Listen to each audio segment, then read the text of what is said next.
श्री स्वामी समर्थ. नमस्कार मित्रांनो, आज आपण पाहणार आहोत मार्च 2026 साठी तुळ राशीचे राशी भविष्य.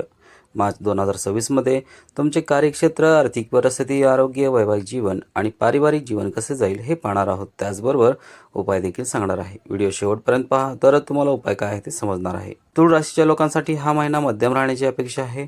तुमच्या आयुष्यातील चालू समस्याबद्दल तुम्ही सावध आणि सतर्क राहावे आणि परिस्थितीवर नियंत्रण ठेवण्याचा प्रयत्न करावा. महिन्याच्या सुरुवातीला सूर्य, बुध, शुक्र, मंगळ आणि राहू तुमच्या 5व्या घरात असतील. संपूर्ण महिनाभर शनी 6व्या घरात राहील. गुरु 9व्या घरात वक्री असेल आणि केतू 11व्या घरात राहील. 2 तारखेला शुक्र 6व्या घरात प्रवेश करेल आणि शनीच्या संयोगात जाईल आणि त्यानंतर 15 तारखेला सूर्य देखील 6व्या घरात प्रवेश करेल आणि शनी आणि शुक्राच्या संयोगात जाईल. त्यानंतर 26 तारखेला शुक्र तुमच्या 7व्या घरात जाईल. हा महिना प्रेमसंबंधासाठी समस्यांनी भरलेला असेल. तुमच्यामध्ये प्रेम कायम राहील तर दुसऱ्या व्यक्तीशी जवळीक संबंधामध्ये ताण येऊ शकतो. विवाहित लोकांसाठी हा महिना अनुकूल असण्याची शक्यता आहे. नोकरी करणाऱ्या लोकांना त्यांची नोकरी बदलण्याची आणि त्यांच्या आवडीची नोकरी शोधण्याची संधी मिळेल. बेरोजगार लोकांना नोकरी शोधण्याची संधी मिळेल. जर तुम्हाला तुमची इच्छित बदली हवी असेल तर तुम्हाला वरिष्ठ अधिकाऱ्यांशी बोलणे आवश्यक आहे. कौटुंबिक संबंधासाठी हा काळ मध्यम असण्याची शक्यता आहे. विद्यार्थ्यांना अनेक अडचणी तोंड द्यावे लागेल. आर्थिकदृष्ट्या हा महिना चांगला राहण्याची शक्यता आहे. पोटाच्या समस्या तुमच्या आरोग्यावर परिणाम करू शकतात. जर तुम्ही परदेशात प्रवास करण्याचा विचार करत असाल तर हा महिना आदर्श आहे.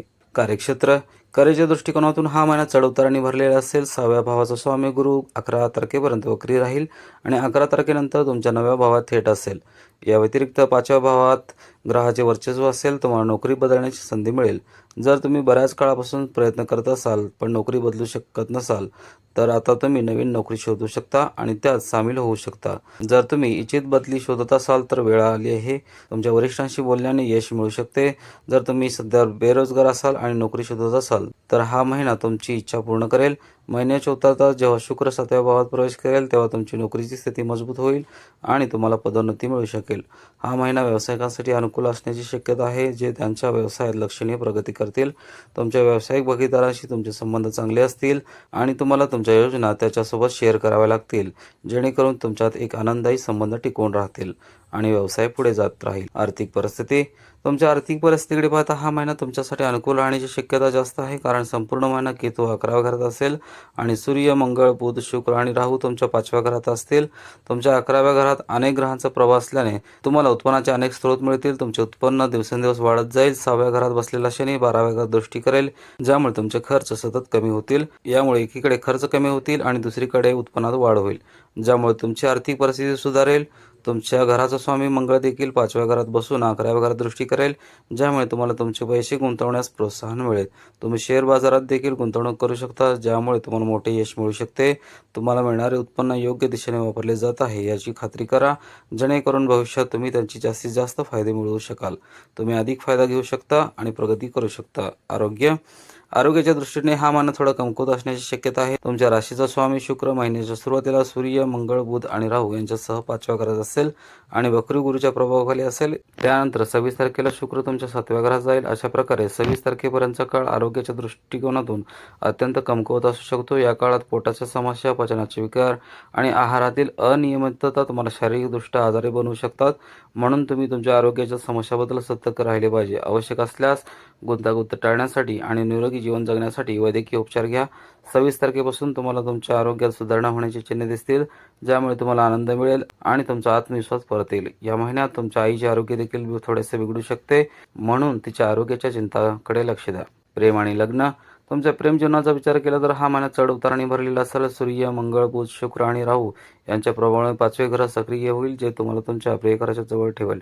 पण इतरांबद्दल प्रेम ही निर्माण करू शकते. यामुळे तुमचे नाते काही काळ चांगले राहील, परंतु कधी कधी तुम्हाला तुमच्या व्यक्तीमध्ये जास्त रस वाटू शकतो, ज्यामुळे तणाव निर्माण होऊ शकतो. एका वेळी एकापेक्षा जास्त बोटीमध्ये खेळणे त्रासदायक असू शकते. म्हणून तुम्ही सर्व परिस्थितीत संयम बाळगला पाहिजे आणि तुमच्या प्रियकरावर आणि तुमच्या नात्यावर विश्वास ठेवला पाहिजे. 5व्या घरातील स्वामी शनी संपूर्ण महिन्यात 6व्या घरात असेल, ज्यामुळे तुम्हाला तुमच्या प्रियकराशी असलेले नाते टिकवून ठेवण्यासाठी संघर्ष करावा लागेल.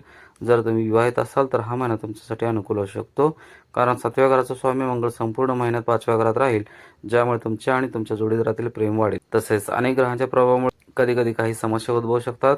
तसेच गुरु देखील मंगळावर दृष्टिक्षेप करेल, ज्यामुळे परिस्थिती नियंत्रणात येईल आणि तुमचे नाते नेहमीप्रमाणे चालू राहील. कौटुंबिक जीवन हा महिना कौटुंबिक कार्यासाठी अनुकूल राहील. दुसऱ्या घराचा स्वामी मंगळ संपूर्ण महिन्या 5व्या घरात राहील.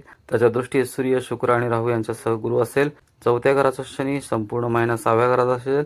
यामुळे कौटुंबिक जीवनात चढ उतार येतील, परंतु सुसंवाद राहील. तुमच्या आईला आरोग्याच्या समस्या येऊ शकतात आणि तुमचे वडील विविध कामामध्ये व्यस्त असतील, ज्यामुळे कुटुंबातील उदासीनतेची भावना निर्माण होईल. कुटुंबातील सदस्य एकमेकांवर प्रेम करतील, परंतु असे वाटेल की प्रत्येकजण विखुरलेला आहे, स्वतःच्या कामात व्यस्त आहे. यामुळे कुटुंबात थोडी निराशा होईल, परंतु ती अल्पकालीन असेल. महिन्याच्या उत्तरार्धात परिस्थिती अनुकूल होईल, ज्यामुळे तुमचे परस्पर सौहार्द मजबूत होईल आणि प्रेम वाढेल. संपूर्ण महिनाभर गुरु 3ऱ्या घरावर दृष्टी ठेवल्याने तुमच्या भावंडासोबतचे तुमचे संबंध खूप सौहार्दपूर्ण होतील.